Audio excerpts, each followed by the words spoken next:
Friends welcome to our channel. இன்னைக்கு நம்ம பார்க்க போறது என்னன்னா ஷார்ட்கட்ஸ் தான் பார்க்க போறோம்.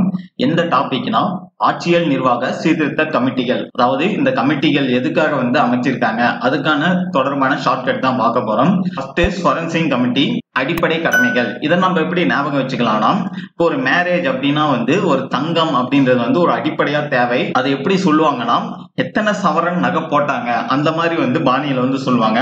அதாவது அந்த சவரன் அப்படின்றது ஸ்வரன் அப்படின்னு எடுத்துப்போம்.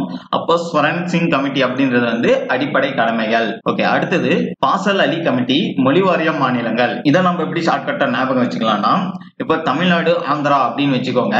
பொதுவா பாத்தீங்கன்னா ஒரு பாசம் அப்படின்றது எல்லா மாநிலத்துக்கூடயும் இருக்கும். இப்ப தமிழுக்கும் மற்ற மாநிலங்களுக்கும்.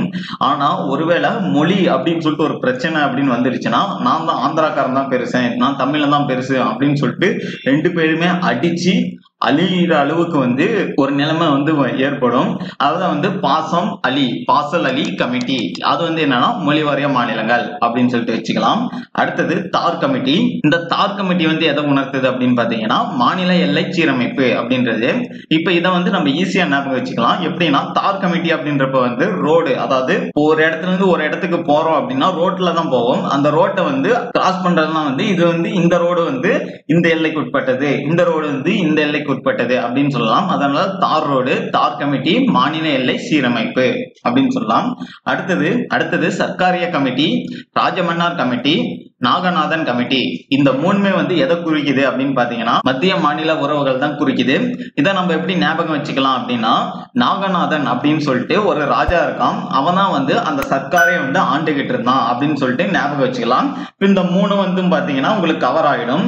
இந்த கமிட்டிக்கும் இந்த மத்திய மாநில உறவுக்கும் நம்ம எப்படி லிங்க் வச்சுப்போம்னா, இப்ப பொதுவா ராஜா அப்படின்றது ஒட்டுமொத்த இந்தியாவையே ராஜா அப்படின்னு சொல்லிட்டு காமனான ஒரு வேர்டுன்னு சொல்லலாம். இந்த மன்னர் அப்படின்ற வேர்டு பாத்தீங்கன்னா நம்ம தமிழ்நாடு, அதாவது ஸ்டேட்டுக்குரிய ஒரு வேர்டுன்னு சொல்லிட்டு வச்சுக்கலாம். அப்போ ராஜா அப்படின்றது மத்திய அரசும், மன்னர் அப்படின்றது மாநில அரசும் அப்படின்னு சொல்லலாம். அப்போ மத்திய மாநில உறவுகள் அப்படின்னு சொல்லிட்டு ஈஸியா நம்ம ஞாபகம் வச்சுக்கலாம். அடுத்தது இந்திர ரஜித் குப்தா கமிட்டி, தினேஷ் கோஸ்வாமி கமிட்டி. இந்த ரெண்டுமே எதை குறிக்குது அப்படின்னா, தேர்தல் சீர்திருத்தம் அதை குறிக்குது.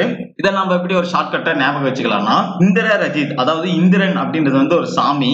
அதை பாத்தீங்கன்னா இந்திர ரஜித்தும் இந்த செகண்ட்ல இருக்க தினேஷ் கோஸ்வாமி அப்படின்றது இந்த ரெண்டையும் நம்ம லிங்க் பண்ணிக்கலாம்.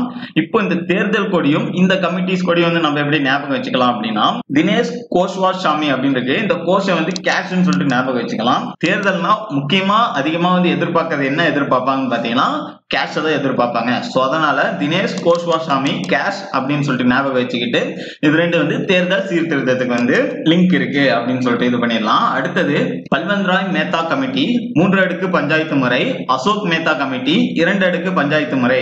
ஓகே, இப்ப பாத்தீங்கன்னா மேத்தா அப்படின்றது ஒரு மோத்தா அப்படின்னு சொல்லிட்டு வச்சுக்கலாம். அதாவது ஒரு மோதல் நடக்குது, மோதல் நடக்கிறப்ப அங்க என்ன வரும், பஞ்சாயத்து அப்படின்றது வரும்.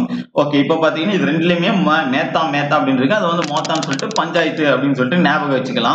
ஆனா இந்த 3 அடுக்கு 2 அடுக்கு இதெல்லாம் ஒரு டிஃபரன்ஸ் வரும். அதை நம்ம எப்படி ஞாபகம் வச்சுக்கலாம்னா, ஹிஸ்டரி படிச்சா நம்ம எல்லாருக்குமே தெரியும். முதல் அசோகர், அதுக்கு அடுத்துதான் பல்லவர் அப்படின்றது வருவாங்க.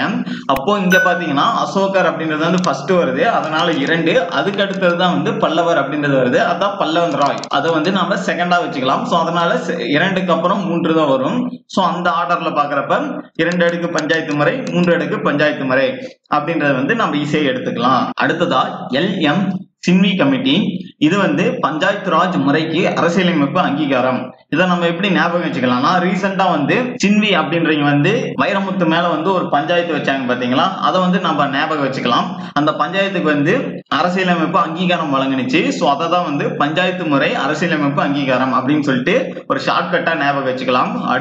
அடுத்து ஓரா கமிட்டி. இது அரசியல்வாதிகளுக்கும் குற்றவாளிகளுக்கும் ஆன தொடர்பு. அதாவது இந்த ஓரா கமிட்டியை நம்ம எப்படி ஷார்ட்கட்டா ஞாபகம் வச்சுக்கலாம்னா, அரசியல்வாதிகளும் குற்றவாளிகளும் வேறா, அதாவது 2 பேரும் என்ன வேற வேறையா அப்படின்னு சொல்றதுதான் ஓரா அப்படின்னு சொல்லி வச்சுக்கலாம். ஓரா கமிட்டி அரசியல்வாதிகளுக்கும் குற்றவாளிகளுக்குமான தொடர்பு. அடுத்தது மண்டல் கமிஷன், பிற்படுத்தப்பட்டோர் 27% இடஒதுக்கீடு. அடுத்தது சச்சார் கமிட்டி, கல்வி மற்றும் வேலைவாய்ப்பில் முஸ்லிம்களின் இடம். அடுத்தது ரங்கநாத் மிஸ்ரா கமிட்டி, முஸ்லிம்களுக்கும் இடஒதுக்கீடு. அடுத்தது வெங்கடாச்சலம் கமிட்டி, இது அரசியலமைப்பு சட்ட மறு ஆய்வு.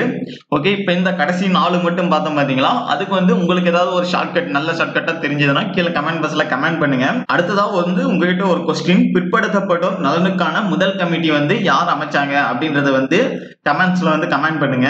இந்த வீடியோ வந்து ஓகேவா இல்ல இந்த ஷார்ட்கட்ஸ் வந்து நல்லா இருந்துச்சா அப்படின்றத பத்தியும் உங்களுடைய ஃபீட்பேக் வந்து சொல்லுங்க.